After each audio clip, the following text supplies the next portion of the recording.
Ooh, that looks tasty. Welcome folks to The Hungry Gamer is back with another mini preview, and today we're talking about The Calling from Mere Pursuit Games. Now if you're curious about how the game actually plays, then you can check out my official how to play video, which is linked in this description, and you'll see some of it up there as I talk about the overall idea. This is a game that is made to be played as a solo play. This is a solo or multiplayer game that is about adventure and running from the corrupt government official and leveling up as you go. And I specifically said it's solo or multiplayer because, to me, this is really a solo game. And the multiplayer is, to me, a bonus to this game. Because really, this game shines as a solo game, though the multiplayer is nothing to sneeze at. And so what's going to be happening is, in the solo game, you're going to be playing through 5 rounds. In the multiplayer game, you'll play through 2 rounds usually. And you're running across the map. And as you're running across the map, you'll be taking these side detours into these side alleys, running down and stepping on these experience point numbers. And well, that's how you're going to do a lot of your leveling up. You're kind of running. And then after each run you do, which consists of a die roll, you're then going to do an event roll. And this event might be you just get a little boost. It might be you get hit by a trap, and if you survive the trap, then you're going to get a bonus. You might get attacked by some bad guys, and again, if you defeat the bad guys, you're going to get bonus XP. But something like that's going to happen. And it's important to note that you're only going to get these bonus rewards if you are on the main path in the middle. So running to the side alleys can be beneficial, but can also be dangerous. Then after that, the suit is going to move. And if the suit ever catches you, you're done. Also, if the suit ever gets to the entrance of a side alley that you've run down, you're done. There are ways to avoid dying right away. There's emergency kits that you can pick up, but that's pretty much what you're going to be doing every turn. And then also in the meantime, you're going to be able to spend your experience you've been getting from fighting or from surviving traps or running down these side alleys to level yourself up. You'll be increasing your speed, you'll be increasing your defense, getting new abilities. There's all kinds of cool abilities, which might be as simple as you're now going to roll 2 dice for your speed run every turn, to you get to roll a die if you are in the side alley and maybe you get to avoid an event, and so on and so on. Again, there's a whole bunch of them. And then you get to the end and you do it again. Though now the suit has also gotten faster, and now the bad guys you might fight have also gotten stronger. And you're going to go again and again, and at the end of the game, you'll see how much XP you have left over, and there's various tables you can look at to see what your rank is, and essentially you're going to try to play through 4 entire games to see if you can win the whole thing. Multiplayer is basically the same. Everyone's kind of doing their actions at the exact same time, except there's 2 of you running, and there's a just total up your points at the end, your experience points you have left over, or there's a series of milestones that you can do where you're first person to do this gets points. There's cards, objectives, they're called feats that you can try to obtain as you're going through, and again, this is whoever has the most points is going to be the winner. So what do I like about this game? First thing is, it's unique.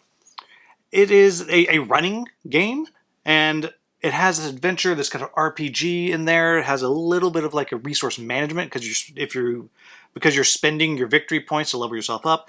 But this run is just a clever thing, and it makes me more interested in the world and kind of what is going on in it. Also, it's very fast to play, especially if you just jump and play a solo game. I mean, you can rip through one of these games. So I like that a lot. It's actually pretty easy to learn, even though my video is about 19 minutes or so. That's because it goes into a fair amount of depth. You can jump in and be playing this game really quickly. I think the leveling is actually pretty darn satisfying for such a simple game. You have your 2 main stats, I guess 3 if you're going to include your hit points, but you have these 2 main stats of your running and your defense. But then all these different abilities that you can get are really interesting and really change up how you play the game, as do the different feats that you might have that you're trying to chase down. It's very clever the way that leveling system works, because you're constantly balancing, how am I going to spend my XP? Because I'm trying to chase down these feats or whatever it may be. Very clever. I like that a lot. As I mentioned at the beginning, I think this is a solo game. Best as a solo game.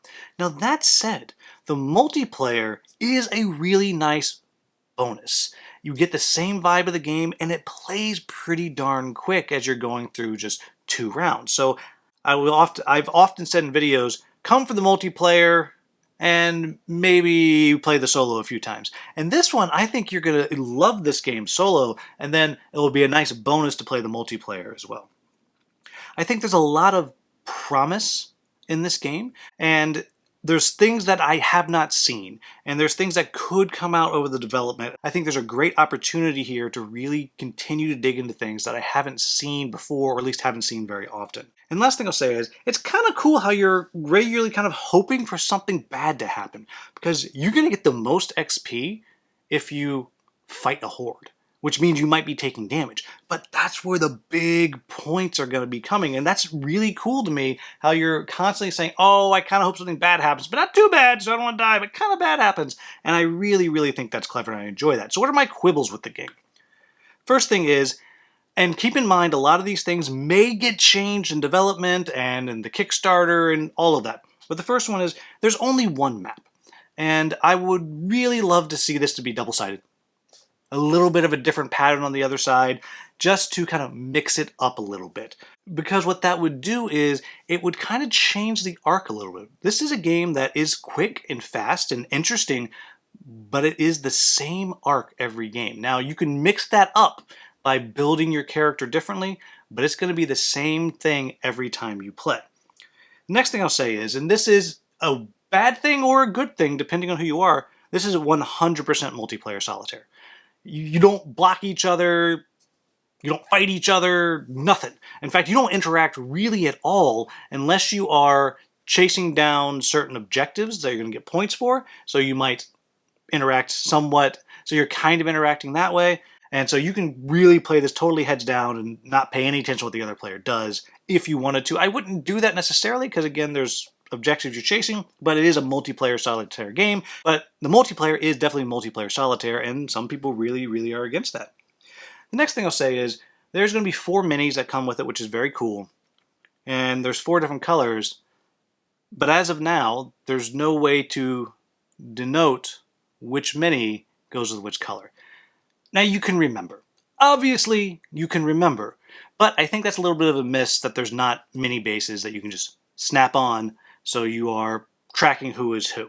And along with that, it would be nice if there was some kind of reason to play one character over another character. And it might be nice to have some kind of power that is innate to the specific characters to kind of differentiate them just a little bit, beyond the differentiation that you're going to have as you build your characters differently. And the second and last thing I'll say is, it's related to the mini bases of that. I really feel like this game needs a dual layer board for your cubes and stuff, because they slide around, and it's fine, but it is easy to knock that board. In fact, in my video, there is later on where some cubes had fallen off that I hadn't noticed, and so you actually are missing some of the 0 marked cubes kind of later on in the video. And so I think it does need a dual layer board. And the last thing I'll say is, it has a hint of story at the beginning, but it's such an interesting game, I wish there was more story to it. But there you have it, folks. That is The Calling. As always, if you found this video useful, please like, subscribe, share, maybe become a channel member. As always, thank you so much for watching. Have a wonderful, wonderful day.